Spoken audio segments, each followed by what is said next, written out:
नमस्कार दोस्तों, मेरा नाम है देवकमल और आप सभी का एक बार फिर से जॉब जिल पे स्वागत है। पिछले क्लास में हम लोगों ने सम संख्या को देखा था और साथ में ये भी देखा था कि सम संख्याओं में बहुत सारी कमियां हैं जिनमें सुधार की ज़रूरत है। लेकिन मैंने ये नहीं बताया था कि वो कमियां क्या है।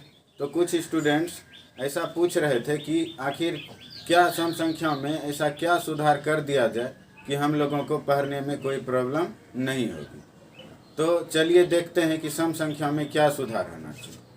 पहला सुधार तो सम संख्या के परिभाषा में होना चाहिए। हम लोगों ने सम संख्या की परिभाषा ऐसी प्राकृत संख्या जो 2 से पूर्णतः विभाज्य हो उसे सम संख्या कहते हैं। तो इसमें हम लोगों ने देखा था कि सबसे छोटी सम संख्या 2 है, पर उसके मौनक रूप के हिसाब से 0 भी सम संख्या हो जाती थी। और जब उसके परिभाषाओं में प्राकृत संख्या ही सम संख्या हो सकती है तो फिर 0 तो प्राकृत संख्या है नहीं, तो 0 कैसे सम संख्या हो सकती है। इसलिए इसके परिभाषा में पहला चेंज तो यही होना चाहिए कि ऐसी पूर्ण संख्या, प्राकृत संख्या को हटा के हम लोग अगर ऐसा कर दें, ऐसी पूर्ण संख्या जो 2 से पूर्णतः विभाज्य हो सम संख्या कहलाती है। तो चलिए मैं लिख देता हूँ। तो अगर सम संख्या में संशोधन करना होगा तो पहला संशोधन हमें इसकी परिभाषा में करना होगा। इसकी परिभाषा थी कि ऐसी प्राकृत संख्या जो 2 से पूर्णतः विभाज्य हो सम संख्या कहलाती है। और जब इसके मौनक रूप को देखते थे हम लोग तो 0 भी सम संख्या हो जाता था, लेकिन 0 तो प्राकृत संख्या है नहीं, तो हम लोग इसे सम संख्या कैसे बोल सकते हैं। तो इस तरह से ये गलत लगता था कि ये कैसे हो सकता है, परिभाषा कुछ और है और 0 को भी सम संख्या मान लिया गया है। तो इसलिए स्टूडेंट कंफ्यूज हो जाते हैं।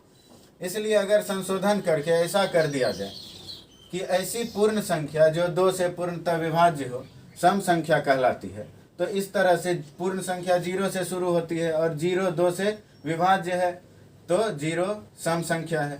इसी तरह से 2 4 6 8 10 ये सभी संख्याएं 2 से पूर्णतः विभाज्य है तो ये सभी संख्याएं सम संख्याएं कहलाएंगी। और सबसे छोटी सम संख्या की बात करें तो 0 हो जाएगी, इसमें भी कोई प्रॉब्लम नहीं है। और इसके मौनक रूप को अगर हम लोग देखेंगे कि 2n, जहाँ n बिलोंग्स टू w, तो इस तरह से हम लोग जब n बराबर 0 भी रखेंगे तो 2n का वैल्यू 0 आ जाएगा और 0 हमारी सम संख्या है। तो इसमें कोई प्रॉब्लम नहीं होगी, स्टूडेंट अच्छे से समझ सकते हैं। अब आप लोगों के मन में ये आ रहा होगा कि -2, -4, -6, -8 इनको हम क्या कहेंगे। तो जैसे प्राकृत संख्या हम लोगों का 1 2 3 4 5 इस तरह से होता है, और जब हम लोग -1 -2 -3 -4 इनकी बात करते हैं तो इसे हम लोग प्राकृत संख्या का ऋणात्मक रूप करते हैं। इसी तरह से जब हम लोग -2 -4 -6 -8 -10 इनकी बात करेंगे तो इन्हें हम सम संख्या का ऋणात्मक रूप कहेंगे।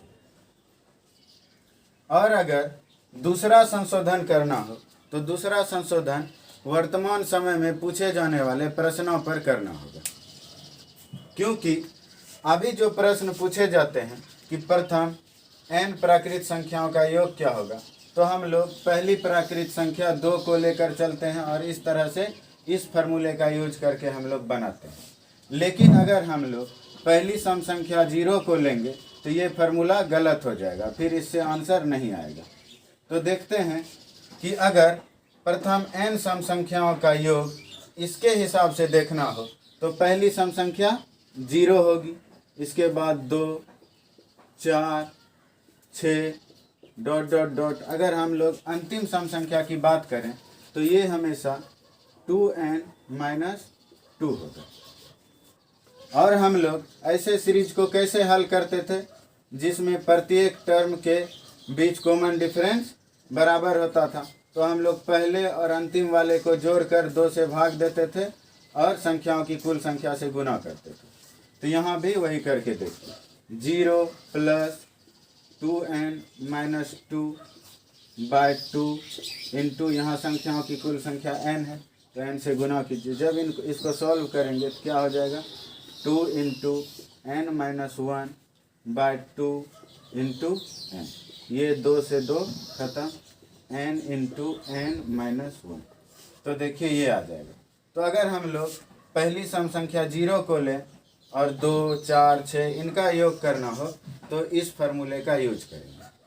और अगर क्वेश्चन ऐसा पूछा जाए कि प्रथम n धनात्मक सम संख्याओं का योग क्या होगा, तो धनात्मक सम संख्याएं तो हमारी 2 से शुरू होंगी और 2, 4, 6 इस तरह से जब हम लोग अंतिम सम संख्या को देखेंगे तो ये हमारा हमेशा 2n आएगा।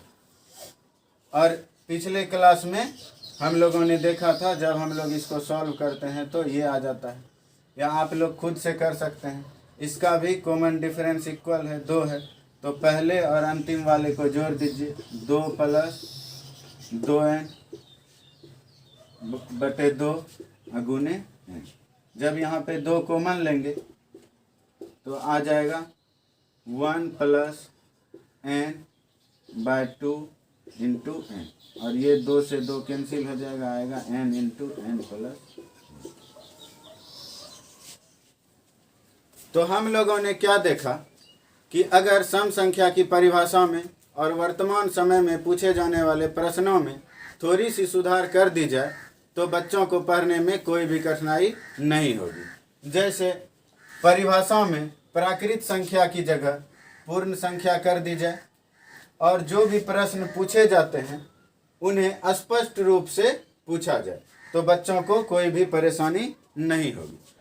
अगर आप लोगों को ये वीडियो अच्छा लगा हो तो वीडियो को लाइक करें, और अगर आप लोग इससे सहमत हैं तो इस वीडियो को ज़्यादा से ज़्यादा शेयर करें ताकि सम संख्या में संशोधन हो सके। और अगर आप लोगों ने अभी तक हमारे चैनल को सब्सक्राइब नहीं किया है तो प्लीज़ चैनल को सब्सक्राइब ज़रूर कर लें। धन्यवाद।